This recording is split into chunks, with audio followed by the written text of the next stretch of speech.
मैं आज कक्षा 12 के अपने बच्चों के साथ जो है अर्थशास्त्र का टॉपिक बताने जा रहा हूं और मैं रोज ही इसी प्रकार से जो है यहाँ पर बच्चों को पढ़ाता हूं और अपने वीडियो पर अपलोड करके ग्रुप में डालता हूं। और बच्चों से भी मेरा निवेदन है कि वो भी इस वीडियो को देखें और पढ़े, क्लिक करके एक बार देखोगे वीडियो को तो आपके समझ में पूरा क्वेश्चन आ जाएगा। ठीक है, तो क्वेश्चन हमारा कक्षा 12 का है। व्यष्टि अर्थशास्त्र से हमारा सीमांत उत्पादन संभावना क्या है। सीमांत उत्पादन संभावना क्या है? इसका जो सीमांत उत्पादन संभावना का पहले लिखूंगा मैं देशराज अर्थशास्त्र प्रवक्ता राजकीय इंटर कॉलेज भगवती तलिया से।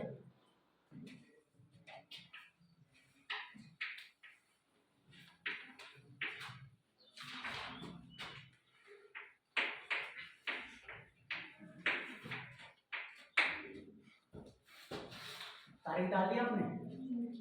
क्वेश्चन का नाम है सीमांत उत्पादन संभावना क्या है। प्रश्न है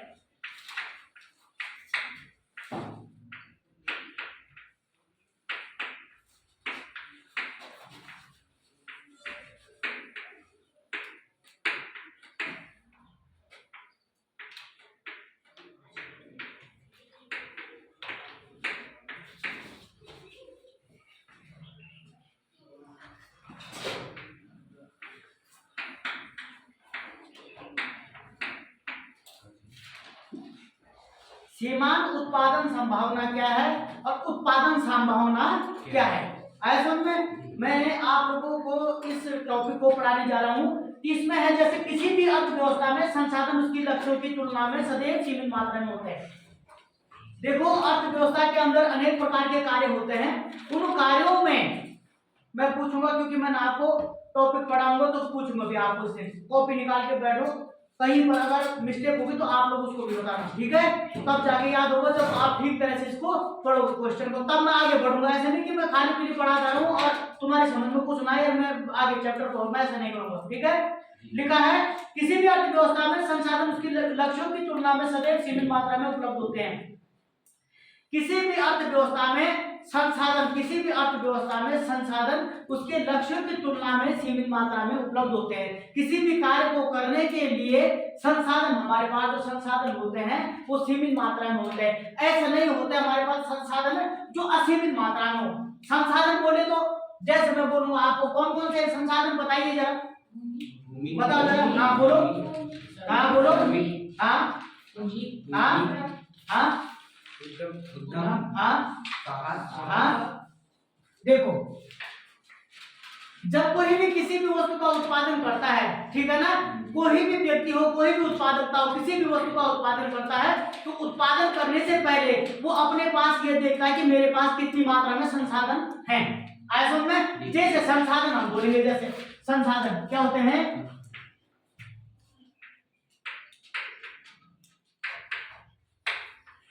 ये क्या लिखा मैंने? ये क्या है? वो बोलते चलो। दूसरा है पूंजी। तीसरा है संगठन। चौथा है साहस और पांचवा श्रमिक। और फिर क्या है? उद्यम। इस प्रकार से हमारे पास संसाधन होते हैं। संसाधनों का मतलब देखो ये होता है कि हम जिस कार्य को कर रहे हैं, जिस उत्पादन को कर रहे हैं, उस उत्पादन करने में जो हमारे पास जो सामान लगता है, सामान का मतलब जो चीजें लगती है, जो वस्तुएं लगती है। जैसे हमको किसी उत्पादन करने के लिए भूमि की जरूरत पड़ती है, पड़ती कि नहीं पड़ती है? देखो, अगर हम किसी भी वस्तु का उत्पादन करते हैं, किसी भी वस्तु का, ठीक है, तो हमें सबसे पहले किस चीज की जरूरत पड़ती है? भूमि की पड़ती है ना। आप अपने घरों में अभी घरों में जाकर के आलू का उत्पादन करोगे, अपने सीन में करोगे? नहीं। कहाँ करोगे बेटा? भूमि में। तो हमें सबसे पहले किस चीज की जरूरत पड़ेगी? भूमि की। किसकी पड़ेगी? भूमि। अच्छा, हमारे पास भूमि है, भूमि के बाद हमें किस चीज की जरूरत पड़ेगी? पूंजी। देखो बेटा, पूंजी की जरूरत भी पड़ेगी। अब हमारे पास मान के चलो ही नहीं, है ना। तो जी। सरकार ने एक चीज और भी ली है कि हम क्या कर सकते हैं, अपनी सहकारी समिति से लोन लेकर के, ये हमारा जो है बैंकों में, जैसे यूजीबी बैंक हो गया, और जैसे कृषि कई चीजें हैं, कृषि वो है, जैसे वहाँ ब्लॉक में जैसे कृषि विभाग हो गया, वहां से हमें बीज भी उपलब्ध होता है, आया समझ में। पर बड़ी जमीनों के लिए, उतनी जमीनों के लिए नहीं मिल पाता है, हमें उन विभागों से सारी फैसिलिटियां मिलती है। हमें वहां से देखो, हमें खाद मिलती है, हमें बीज मिलता है, हमें वहां से क्या बोलते हैं, सारी चीज मिलती है, सारी प्रोवाइड, सारे जितने भी बीज होते हैं हर मौसम पर वो मिलते हैं, मगर वहां का जो है, जो वहां के लोग हैं वो जागरूक होने चाहिए। कुल मिलाकर कहने का मतलब ये है कि हमें पूंजी चाहिए। अब पूंजी है हमारे पास, तो पूंजी से हमारा संगठन भी बन जाएगा। संगठन मतलब जो हम उत्पादन कर रहे हैं, उस उत्पादन के लिए लोगों की जरूरत पड़ती है, ठीक है। लोगों के लिए क्या है, लोग हैं ये। एक आदमी कार्य को, एक आदमी फैक्ट्री को नहीं चला सकता है, आया समझ में। उस फैक्ट्री को चलाने के लिए, उस उत्पादन को चलाने के लिए हमें श्रमिकों की जरूरत पड़ती है, मजदूरों की जरूरत पड़ती है, आया समझ में। इसलिए इसमें लिखा है कि हमें बल पूंजी की जरूरत पड़ती है, पर पूंजी, मेरे पास पैसा है, मेरे पास काम करने वाले लोग नहीं है, तो मैं उस पूंजी का क्या करूंगा, मैं कुछ नहीं करूंगा। तो उसके बाद मुझे किसकी जरूरत पड़ेगी, श्रमिकों की। उनको संगठन बनाना पड़ता है। कैसा संगठन, कि भाई तुमने वो काम करना, तुमने ये काम करना, तुमने ये काम करना, और संगठन बना करके इस कार्य को आपने पूरा करना है। और फिर लिखा आपने साहस, हमारे पास उत्पादकता के पास एक साहस होना चाहिए, हिम्मत होनी चाहिए, आए समझ में, कि मुझे ये कार्य करना है, चाहे मुझे लाभ हो या मुझे हानि हो। ये उत्पादकता नहीं देखेगा, उसको लाभ और हानि का पता तभी चलेगा जब वो उस कार्य को करेगा। आप किसी वस्तु का उत्पादन अगर घरों में करते हो, तो आप पहले ही सोचोगे कि यार मैं तो, हम इस बार बारिश नहीं आ रही है, ये इस बार मिर्च का उत्पादन नहीं करते हैं, नहीं करते, हम इस बार नुकसान आएगा।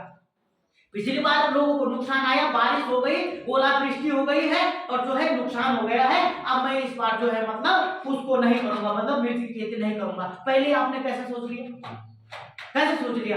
वो तो प्राकृतिक चीज है, जैसे पानी हो गया, वर्षा हो गया, भूमि हो गई, ये प्राकृतिक संसाधन है। कुछ ऐसे संसाधन होते हैं बड़े जो प्राकृतिक होते हैं, जिन संसाधनों को हम ना बढ़ा सकते हैं और ना घटा सकते हैं, समझ में। जैसे है पानी, पानी का स्रोत है, उस पानी से जो है मतलब एक धारा बहता है, छोटा सा धारा बहता है पानी का, ठीक है ना। अब जो है मैं चाह रहा हूं कि इस धारे में इतना मोटा पानी आ जाएगी, छेद से इतना मोटा आ जाएगा, नहीं आ सकता, क्योंकि वो प्राकृतिक संसाधन है, वो प्राकृतिक साधन है। वो ऐसा नहीं है कि उसको मैं पानी को खींच करके, मजदूरों को लगा करके उसको पकड़ू, पानी को खींच दूं तो पानी मोटा आ जाएगा, ऐसा नहीं होगा। या आपके पास एक खेत है, आपके पास कितना है, एक खेत है, और इस खेत के अंदर आप सारी चीजों को एक 4 हिस्सों में बांट दिया गया है। इस खेत में आपने एक तरफ आलू लगा दिए, क्या लगा दिए, आलू, एक तरफ प्याज लगा दिया, क्या लगा दिया, एक तरफ टमाटर लगा दिए, दूसरी तरफ आपने गोभी लगा दी, आया समझ में। तो देखो मैंने आपको बोला जो प्राकृतिक संसाधन है, प्राकृतिक संसाधनों का मतलब होता है, क्या होता है कि जैसे हमारे पास जैसे पानी हो गया, जल हो गया, भूमि हो गई है, जैसे पेड़ पौधे हो गई है, इन चीजों को हम क्या कर सकते हैं, नदी नाले, इन चीजों को हम घटा बढ़ा नहीं सकते। जैसे कोई उत्पादकता क्या करना चाहता है कि उसके पास जो है मतलब वो अच्छा उत्पादकता है, वो अच्छा उत्पादन करना चाहता है, और उसके पास जो है भूमि है जो सीमित मात्रा में है, वो जो है भूमि के 4 टुकड़े करेगा, क्या करेगा, 4, एक में वो आलू बोरा, फिर प्याज बोरा, फिर टमाटर बोरा, फिर गोभी बोरा, ठीक है ना। वो चाहता है मैं अदरक, हल्दी और चीज भी बोऊं, मगर अगर वो बोलता है कि इसमें छोटे छोटे टुकड़े हो जाएंगे, फिर छोटे छोटे टुकड़े हो जाएंगे इसके। अब और संसाधन है, जैसे हम क्या कर सकते हैं, जैसे हम कुदाल बड़ी बना सकते हैं, श्रमिकों को बढ़ा सकते हैं, पैसे को बढ़ा सकते हैं, मगर वो ये चाहेगा कि यार इस खेत को यहाँ से खींच दो नीचे, और यहाँ से 50 मजदूरों को, और खेत को बड़ा कर दो, हो जाएगा, नहीं होगा, क्योंकि ये प्राकृतिक संसाधन है, ये नहीं होंगे, आया समझ में आप। तो मेरे कहने का मतलब आपसे ये है कि ये इसके अंतर्गत संसाधन है, इन संसाधनों से ही उत्पादकता, किसी भी वस्तु का उत्पादन ठीक तरीके से कर सकता है। दूसरी चीज है, क्या लिखा है, किसी भी अर्थव्यवस्था में संसाधन उसके लक्ष्यों की तुलना में सदैव सीमित मात्रा में होते हैं। कोई भी उत्पादन होता है, उसके जो संसाधन होते हैं उस पे जो वस्तुएं लगाई जाती है, चाहे वो श्रमिक हो, चाहे वो क्या संसाधन हो, चाहे वो श्रमिक हो, पूंजी हो, चाहे भूमि हो, चाहे सब कोई भी कुछ भी हो, वो सीमित मात्रा में लगाई, असीमित मात्रा में कोई चीज नहीं लगाई जाती है। मतलब बोलने का मतलब क्या है, असीमित मात्रा में मतलब कि इस खेत के अंदर 4 मजदूरों की, 4 श्रमिकों की जरूरत है और इसमें मैं 50 श्रमिक लगा दूं तो ये नहीं चलेगा, असीमित नहीं चलेगा, ठीक है ना। तो क्या बोलते हैं, सीमित मात्रा में क्या करना पड़ता है, हमें वो श्रमिक उपलब्ध होते हैं। इन सीमित संसाधनों का वैकल्पिक उपयोग ही संभव होता है। अतः प्रत्येक समाज को यह निर्णय लेना पड़ता है कि वस्तु और सेवा के उत्पादन के लिए प्रत्येक संसाधन कितनी मात्रा को, प्रत्येक समाज को यह निर्णय लेना पड़ता है, प्रत्येक उत्पादकता को यह निर्णय लेना पड़ता है। क्या निर्णय लेना पड़ता है उसको, कि उसको ये निर्णय लेना पड़ता है कि वस्तुओं तथा सेवाओं के उत्पादन के लिए उसे कितनी भूमि की, कितने संसाधनों की जरूरत पड़ती है, वो उन संसाधनों को क्या करेगा, सीमित मात्रा में उन पे लगाएगा। आया समझ में। दूसरा लिखा है, अर्थात वह अपने दुर्लभ संसाधनों का समायोजन किस प्रकार करे। देखो सबसे पहले तो वो देखेगा कि मुझे किस संसाधनों से, किन तकनीकी के हिसाब से मुझे अच्छा सा उत्पादन प्राप्त होगा, ठीक है ना। और फिर वो ये देखेगा कि जो मेरे पास, जो हमारे पास जो पुरानी तकनीकी है, जो दुर्लभ संसाधन है, उन संसाधनों को मैं कैसे समायोजन करूं, किस तरह से उनको दूर करूं और उनकी जगह पर मैं अच्छे से संसाधनों का उपयोग कर सकूं। आप किसी खेती को करते हो, आप ये सोचते हो कि मुझे अच्छा से अच्छा उत्पादन किस प्रकार से हो। किसी के घरों में अच्छा सी फसल हो जाती है, किसी का मंडवा अच्छा सा हो जाता है, तो आप लोग क्या बोलते हैं, यार तूने कौन सी खाद डाली, तू कौन सी क्या कर रहा है, कौन सा क्या ऐसा करके तेरा अच्छा फसल हो रही, हम भी कर रहे मेहनत मगर हमारी भी हो रही। तो वो क्या देखता है कि तुम उस चीज को फिर दोबारा जब उस वस्तु की खेती को करोगे तो आप क्या करोगे, उस जो पहले वाली व्यक्ति ने जिसका अच्छा उत्पादन हुआ है उसको पूछ करके, जैसे वो जिस तरह से उसने जिस तकनीक का प्रयोग किया, आप उसी तकनीक का प्रयोग करोगे तो आपका उत्पादन भी अच्छी तरह से होगा। आया समझ में। फिर लिखा है, इस दृष्टि से वह उपलब्ध संसाधन एवं उसके द्वारा उत्पादित की जा सकने वाली विभिन्न वस्तुओं तथा सेवाओं के सभी संभावित संयोगों को इस अनुसूची में तैयार किया गया है। देखो इसके अंदर बेटा एक चीज और भी है, उत्पादन संभावना का मतलब होता है कि जब कोई उत्पादकता किसी वस्तु का उत्पादन करता है और उत्पादन करने पर वो काफी समय तक उस वस्तु का उत्पादन करता है। जैसे कोई उत्पादकता क्या करता है, गेहूं का उत्पादन कर रहा है। किस चीज का उत्पादन कर रहा है, गेहूं का कर रहा है। आया समझ में। अब गेहूं का उत्पादन करता है वो, अब वो काफी समय तक गेहूं का उत्पादन करता है, मगर उसका जो है सिर्फ जीविकोपार्जन तक, सिर्फ खाने तक ही सीमित तक ही उसको लाभ प्राप्त होता है। आया समझ में। उसको ऐसा लाभ प्राप्त नहीं होता है कि वो अपना आगे बढ़ सके और काम कर सके। उसको सिर्फ जैसे वो इस गेहूं के उत्पादन में जैसे वो 5,000 रुपए लगाता है, कितना लगाता है, 5,000 रुपए लगाता है, मगर अब उसको उत्पादन में कितना मिल रहा है, 6,000 रुपए। जब वो क्या करता है, उस वस्तु को बेच देता है बाजार में, उसको क्या कर देता है, बाजार में बेचता है, तो उसको कुछ तो वो अपने उपभोग के लिए रखता है, उपभोग का मतलब खाने के यूज के लिए रखता है, और जो उसको बेचता है उसको सिर्फ 1,000 रुपए का बेनिफिट होता है। कितने का बेनिफिट होता है, 1,000 रुपए का। आया समझ में। अब उसको 1,000 का बेनिफिट हो तो वो ये देख रहा है कि 1,000 में मेरा थोड़ा बहुत घर बार चल रहा, बाकी मेरी तरक्की नहीं हो पा रही है। आया समझ में। तो उत्पादन संभावना वो क्या करेगा, फिर उस उत्पादन की जगह, गेहूं की जगह वो देखता है कि बाजार में किस वस्तु का उत्पादन, किस वस्तु की मांग, किस वस्तु की कीमत अधिक है, जिससे मैं आगे पैसा कमा सकूं। आया समझ में। ठीक है, तो वो क्या करेगा, दूसरी बार जब उत्पादन करेगा, तो वो क्या करेगा कि जो वो पहली वाली, जैसे वो गेहूं का उत्पादन करता है, क्या करेगा वो, जैसे गेहूं का उत्पादन करता है, वो गेहूं का उत्पादन करेगा तो वो गेहूं के उत्पादन के साथ साथ चावल का उत्पादन करना भी शुरू कर देगा। किस चीज का उत्पादन करना शुरू कर देगा, चावल का उत्पादन शुरू कर देगा। अब देखो संभावनाओं का मतलब होता है कि वो दो वस्तुओं में ये संभावनाएं देखेगा कि मुझे किस वस्तु में लाभ हो रहा, फायदा हो रहा। आया समझ में। किस वस्तु में फायदा हो रहा और किस वस्तु में मुझे नुकसान होगा, तो मुझे उस वस्तु का उत्पादन करना चाहिए जिस वस्तु में मुझे फायदा हो रहा। तो बड़े ध्यान से सुनना, ठीक है ना, ध्यान से सुनना। तो मुझे किस वस्तु में बेनिफिट होगा, किस वस्तु में मुझे फायदा होगा, किस वस्तु में मुझे लॉस हो रहा है। तो पहले किस वस्तु का उत्पादन करता है, किस वस्तु का उत्पादन करता है, वो पहले गेहूं का। ये एक उसका ये खेत है बेटा, क्या है उसके पास, ये एक खेत है। आया समझ में। इस खेत के अंदर वो किस चीज का उत्पादन करता है, सिर्फ गेहूं का। किसका, गेहूं का करता है। गेहूं का करता है, इसके अंदर सारा गेहूं होता है, आया समझ में, मगर उसको अधिक बेनिफिट नहीं हो रहा है, आया समझ में, उसको अधिक बेनिफिट नहीं हो रहा है। तो वो उस वस्तु की जगह, गेहूं की जगह वो क्या करेगा, थोड़े से हिस्से में चावल का उत्पादन करना शुरू कर देगा। क्या करेगा, थोड़े से हिस्से में, इसमें क्या लिख लेंगे, चावल, आया समझ में, इसमें चावल का उत्पादन करना शुरू कर देगा।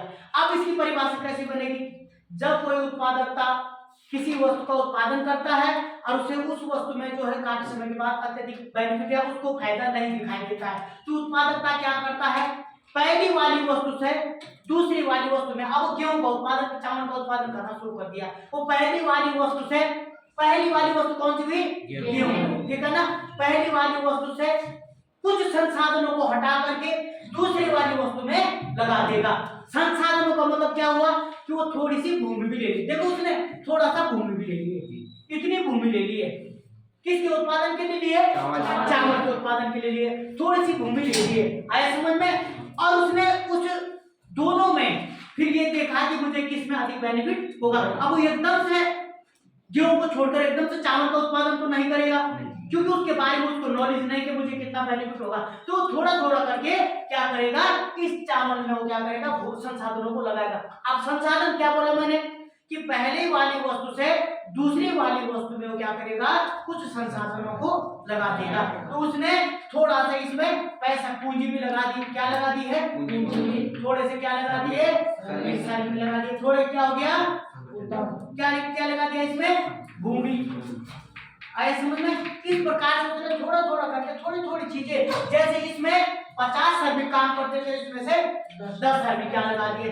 इसमें 10,000 लगाता था तो इसमें 2,000 लगा दिए, यहाँ पे 50 लोग काम करते थे तो उसमें 10 लोगों को लगा दिया, आया समझ में, इसमें जो है मतलब श्रमिकों की संख्या इसमें से इसमें लगा दी है, आया समझ में। तो इस तरह से उसने क्या किया, समय आने पर अगली बार उसको क्या हुआ, इस चावल में उसको थोड़ा सा बेनिफिट दिखा दिया, फिर अगली बार उसने क्या किया, थोड़ा सा इस भूमि को और बढ़ा दिया, आ गया समझ में, ठीक है। फिर उसने इन संसाधनों को और बढ़ा दिया, जो हमारी पहले वाली वस्तु थी गेहूं, उस गेहूं वाली वस्तु में से कुछ संसाधनों को फिर इसने चावल में लगा दिया बेटा।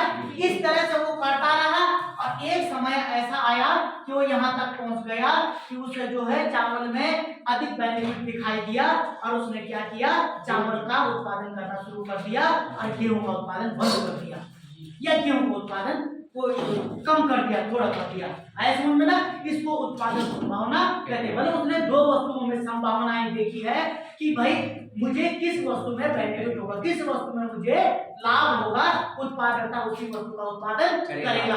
देखो आप अपने घरों में उसी वस्तु का उत्पादन करोगे कि जिसमें आपको लाभ होगा, कि जिसमें आपको हानि होगी, उस काम को करोगे नहीं करोगे ना।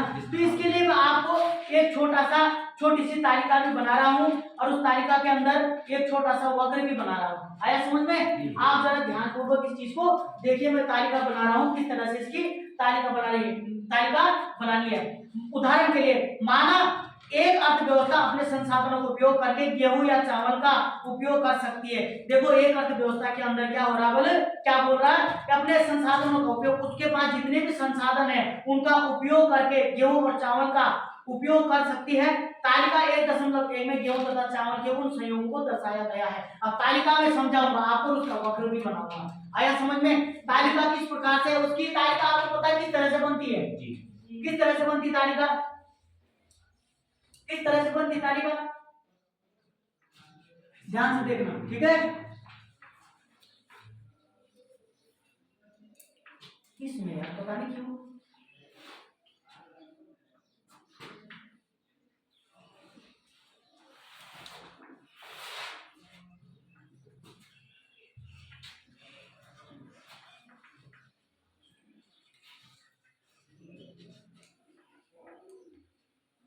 ये तालिका बनी आती, 3 तालिकाएं बनेगी, आया समझ बेटा। कितनी तालिकाएं बनेगी, 3। एक में दिखाई जाएगी आपकी संभावनाएं, इसमें लिखी जाएगी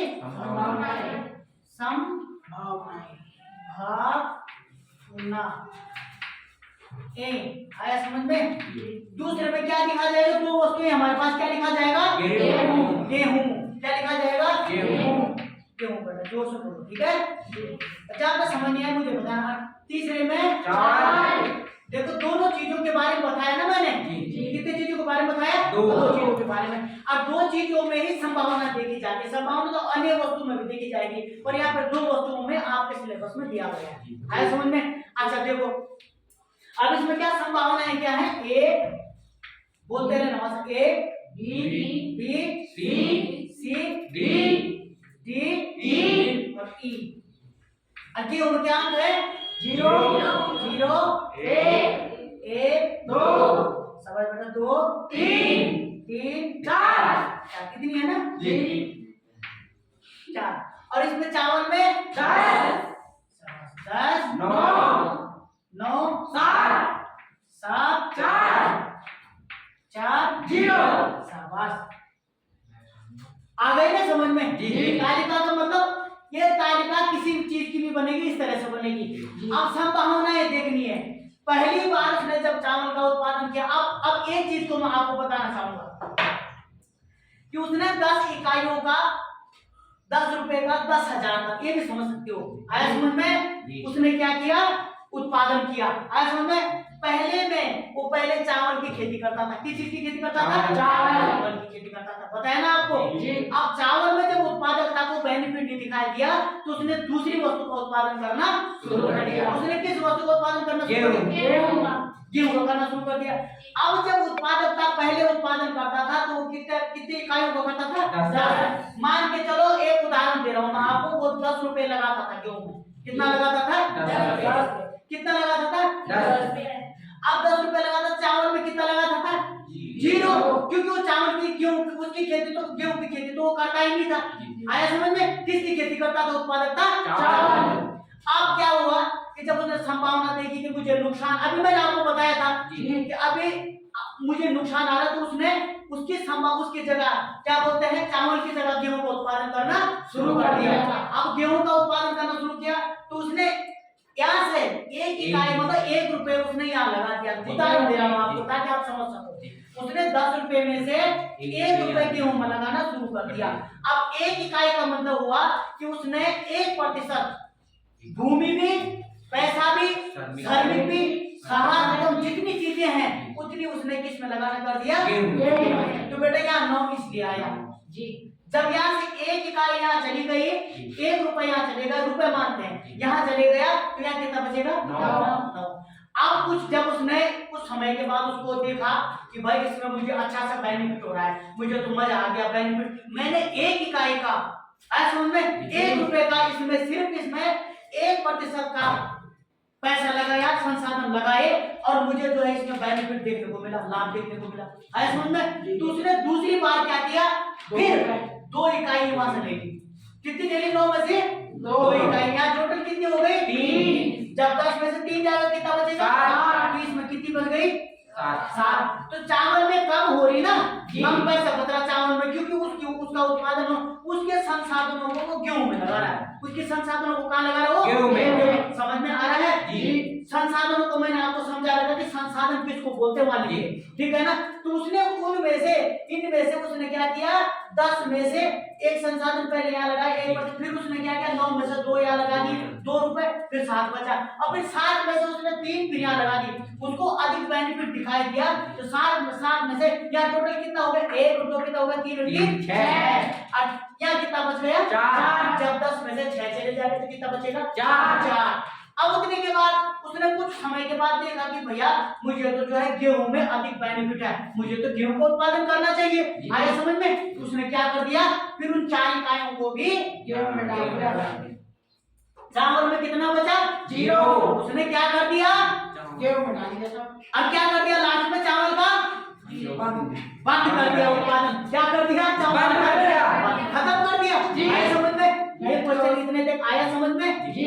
देखो बेटा, वो उत्पादन करता था, उत्पादन संभावना का मतलब है वो 2 वस्तुओं में संभावनाएं देखता है। ध्यान से सुनो, उसको जिस वस्तु में उत्पादकता को अधिक लाभ होगा, उत्पादकता उसी वस्तु का उत्पादन करता है, ठीक है ना। उसने क्या किया कि चावल का उत्पादन करता था, सभी संसाधनों को चावल में लगाता था, मगर उसने देखा कि बाजार में मुझे अत्यधिक लाभ प्राप्त नहीं हो पा रहा है, मुझे इसकी जगह उस दूसरी वस्तु का चांस बोलते हैं इसको, कि मैं चांस मार लूं। आया समझ में। जैसे हम बोलते हैं यार कि इस बार मैं ऐसा करता हूँ कि चले जाता हूँ लग रही पेपर दे देता हूँ, थोड़ा क्या पता मैं पास हो जाऊं, है ना माया, लिख लूं आकृति, पास हो जाऊं, ठीक है बस तो मैं पास हो जाऊं। हम भी करते थे क्योंकि मैं जब हमें आता नहीं था क्योंकि मार दिया क्या पता तुमको लग जाए, ठीक है ना। तो उसने भी ये चीज देखी, चांस मारा कि मुझे क्यों में क्या पता फायदा हो जाए, तो उसने जब पहले चांस मारा तो उसको फायदा हो गया, तो उसने देखा कि गेहूं में मुझे अधिक बैलेंस थोड़ा, तो मुझे गेहूं का उत्पादन करना चाहिए। अब इसका क्या बनेगा, क्या बनेगा इसका, ठीक से देखना बेटा, ठीक है, सीधा भी बन रहा है, अरे बन रहा सीधा नहीं, कहां से हो रहा टेढ़ा, ओ के सामने से इतना चलेगा नहीं चलेगा, चलेगा है ना। अब देखो बेटा सुनो, इसको क्या बोलते हैं, इसको क्या बोलते हैं वक्र। इस पे कौन से शब्द लिखे जाते हैं, अंक, मात्रा और कीमत, पर पहले क्या लिखे जाते हैं, पहले कीमत y वो x, पहले क्या लिखा जाएगा y, और y और वो अक्ष पर कौन सी चीज लिखी जाती है, कीमत, और वो और x पर कौन सी चीज लिखी जाती है, मात्रा, हर किसी पर। मगर हमारे पास है मात्रा तो है, हमारे पास क्या है, दो वस्तु है, हमारे पास क्या है, दो वस्तु है। पहली वस्तु क्या थी, पहली वस्तु क्या थी, पहली वस्तु हम यहाँ लिखेंगे,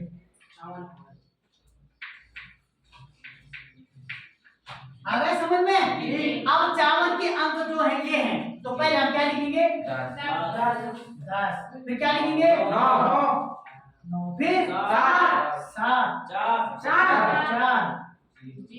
0, बस जीरो मैंने आपको समझा रखा है कि बेटा जीरो नहीं करना है, जीरो क्या हो जाता है, जीरो हमारा नीचे ओ को जीरो में आ जाता है, जीरो में ऐसा समझ में। और यहाँ फिर हमारे पास ये क्या है, चावल, तो हम यहाँ क्या लिखेंगे बेटा, गेहूं लिखेंगे ना जी, कि हमने गेहूं लिख दिया यहाँ पर। अब यहाँ गेहूं का मतलब क्या लिखना है, वहां पे गेहूं के अंक, जो गेहूं के अंक है, तो गेहूं में पहले क्या है, एक, मैंने आपको बता रखा कि 0.5 लिखना हुआ, तो क्या लिखना हमने, 1, फिर 2, फिर 3, फिर 4, ये तो आपको भी पता होना चाहिए किस तरह से लिखना है, ये लिख दिया। अब क्या करना है, अब देखो उत्पादन संभावना, जो हमारा उत्पादन संभावना वक्र है, उस वक्र को इस तरह से बना देते हैं, यह हमारा उत्पादन संभावना वक्र बन गया, ऐसे शेप होता है जी। मैं कल भी बनाया मांग का नियम वक्र बनाया था, ऐसे बना देते, पर इसको बनाया कैसे, आया समझ में, इसको बनाया कैसे, क्या बताइए, ऐसे हो सकता है, ये क्यों बनाया ऐसा, इसका क्या कारण है, आया समझ में, तो इसको समझना जरूरी है। आया समझ में, किस प्रकार से कि 10 को जो है हमने कहा मिलाना है, एक मिला दिया, फिर 9 को 2 पे, फिर 7 को 3 पे, और फिर 4 पे। आया समझ में जी, इन दोनों चीजों का संबंध है, इसलिए दोनों चीजों को बनाना पड़ता, दोनों चीजों को मिलाना पड़ेगा। अब क्या दर्शाया गया है कि चावल की सबसे अधिकतम इकाइयां कितनी है, 10, और गेहूं की सबसे अधिकतम इकाइयां कितनी है, 4। आया समझ में ना, पहले वक्र बना देते फिर वक्र के बारे में पढ़ते। अब मैंने क्या बोला, यहाँ क्या करेंगे, हर वक्र में यहाँ पर निशान मारते, क्योंकि क्यों मारते, इसका क्या कारण है, क्योंकि यहाँ का शेप देखा जाएगा, यहाँ पे किसी अंक के सीट में है कि नहीं है, किसी अंक के सीट में है कि नहीं है, किस अंक के सीट में है, किस अंक के सीट में है कि नहीं है। आया समझ में, तो हमने क्या करना है, यहाँ से इसको नीचे लेके आ जाना है, सीधा बन गया, बन गया, बीच का इसका क्या कर देना है, मेरे बच्चे तेज बन गए भाई, देखो आया कुछ समझ में जी, इसका शेप बेटा इस तरह से बन जाएगा, आया समझ में, इसको क्या बोलेंगे, उत्पादन संभावना वक्र, उत्पादन संभावना वक्र।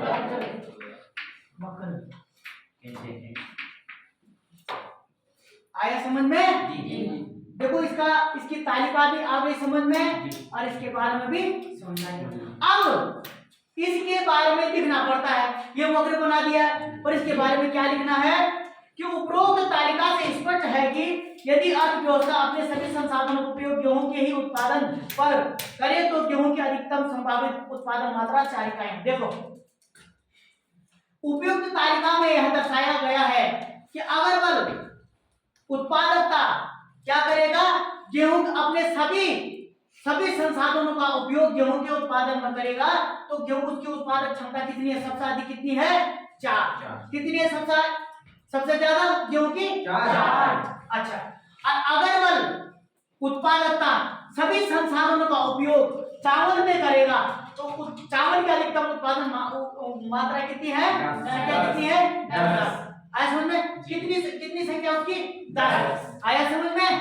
अब इस तरह से लिखा है। फिर उसके नीचे क्या लिखा है, गेहूं की 2 और चावल की 7 मात्राएं गेहूं की 2 हैं। पहले में क्या है कि पहले में गेहूं की 1 मात्रा और चावल की 2 मात्राएं दर्शाई गई है और इसके साथ ही गेहूं की 2 मात्राएं और चावल की 7 मात्राएं और उपरोक्त तालिका में यह दर्शाया गया है कि गेहूं की 3 और चावल की 4 मात्राएं हैं और उपरोक्त तालिका में यह दर्शाया गया है कि गेहूं की 4 और चावल की मात्राएं दर्शाई गई है। वक्र पर अथवा उसके नीचे कोई भी बिंदु गेहूं अथवा चावल के उस संयोग को दर्शाता है जिसका उत्पादन अर्थव्यवस्था के संसाधनों द्वारा संभव है। इसी वक्र को सीमांत संभावना वक्र कहते हैं। उत्पादन सीमांत संभावना वक्र कहते हैं। आ गया समझ में? इसको क्या बोलेंगे, उत्पादन संभावना और सीमांत उत्पादन संभावना वक्र भी कहते हैं। सीमांत उत्पादन संभावना वक्र भी कहते हैं। सीमांत आया खोपड़ी में जी, आया साधना जी, आया माया चांदनी जी, सब आ गए समझ में जी। एक बार शॉर्ट में फटाफट बोल देता हूँ और फिर वीडियो को बंद करता हूँ, ठीक है ना?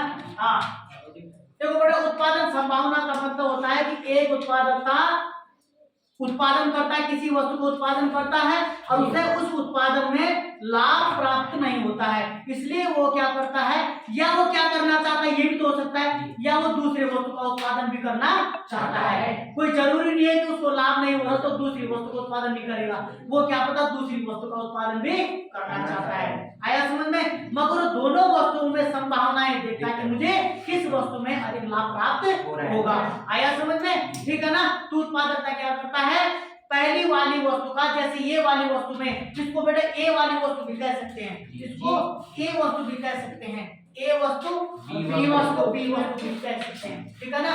जब उत्पादकता पहले बी वाली वस्तु ए वाली वस्तु का उत्पादन करता है, उसे उसमें अत्यधिक लाभ दिखाई नहीं देता है तो उसके साथ ही वो बी वाली वस्तु का उत्पादन भी करना शुरू करता है। इस तरह से उत्पादकता क्या करता है, ए वाली वस्तु का कुछ संसाधनों को बी वाली वस्तु में लगा देता है और इसी प्रकार से वो जब उसको बी वाली वस्तु में उत्पादन अच्छा दिखाई देता, फायदा दिखाई देता है, तो धीरे धीरे करके ए वाली वस्तु से बी वाली वस्तु में संसाधनों को धीरे धीरे से लगाना शुरू कर देता है और लास्ट में उसको बी वाली वस्तु में अधिक लाभ प्राप्त होने को देखने को मिलता है या ए वाली वस्तु में अधिक लाभ देखने को मिलता है, तो वो उस वस्तु का उत्पादन ही करेगा जिस वस्तु में उसको अधिक से लाभ देखने को मिलेगा। इसी को उत्पादन संभावना कहते हैं। उत्पादन संभावना की तालिका इस प्रकार से आएगी, इस प्रकार से बनानी है। एक बार ये संभावनाएं होती है, इस संभावनाओं को यहाँ पे लिखा जाता है ए, चार निशान बी, सी और डी और ई यहाँ पे लिखी जाती है। आया समझ में? जो ए बी सी डी है उसको यहाँ लिखा जाता है, जैसे हमने यहाँ से मिलाया था इसलिए यहाँ लिखा जाता है कि इसका 9 का यहाँ मिलाइएगा। इस तरह से इनको एबीसीआई संभावनाओं को यहाँ दर्शाया जाता है और इस तालिका के बारे में याद करने की जरूरत नहीं है, खुद भी लिख सकते हो कि पहले उसने क्या उत्पादन किया। उपरोक्त तालिका में यह दर्शाया गया है, उपरोक्त वक्र में इन चीजों को दर्शाया गया है। उपरोक्त वक्र में y और वो अक्ष पर चावल को दर्शाया गया है, उपरोक्त वक्र में o और x अक्ष पर गेहूं की मात्रा को दर्शाया गया है। और मैं वीडियो को अब बंद कर रहा हूँ और मैं ये कहना चाहूंगा और विद्यालय के बच्चों से भी कि इस वीडियो को जो जरूर देखें और कमेंट में लिखें कि आपको कौन सा टॉपिक चाहिए। मैं उस टॉपिक को जरूर करके अपने वीडियो पे अपने उस पे चैनल पर अपलोड करूंगा। आप उस वीडियो को जरूर देखेंगे और थैंक यू मेरे